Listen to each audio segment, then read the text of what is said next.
দুনিয়াতে মশার কামড় সইতে পারি না, জাহান্নামের ফেরেশতার আঘাত কেমনে সহ্য করব, এই চিন্তা ভাবনা করিয়া দেখলাম বাবারা কই, আবার দেখি তো আলহামদুলিল্লাহ নবীর তরিকা মানার কারণে, টুপিদারির কারণে আমগো সম্মানও কমে নাই, না খাইয়াও তো আমরা কোনো হুজুরের আমরিয়া যাই নাই।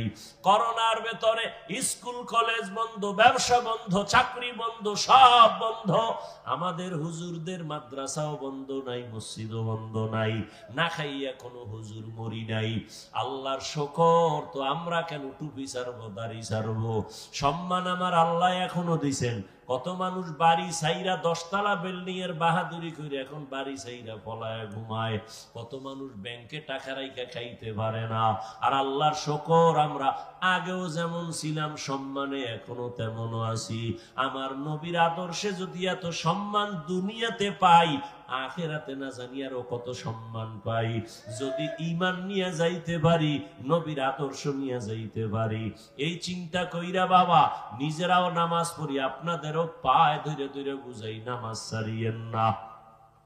ও যুবক বাবারা, জীবনে তো কম নামাজ ছাড়ো নাই, জাহান্নামের পথে তো কম দৌড়াও নাই, দাড়ি তো কম কাটো নাই, এখনো কি তওবা করবা না?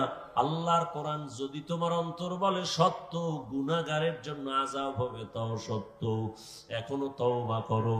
বলবা হাফিজ ভাই সব বুঝি, কিন্তু কেমনে করি? বাবা নজর করে দেখো, হুজুর না, কোনোদিন মাদ্রাসায়ও পড়ে নাই। ও যুবক, তোমার মতোই জেনারেল লাইনের যুবক, স্কুলে কলেজে পড়িয়াও 5 বেলার নামাজই নাই।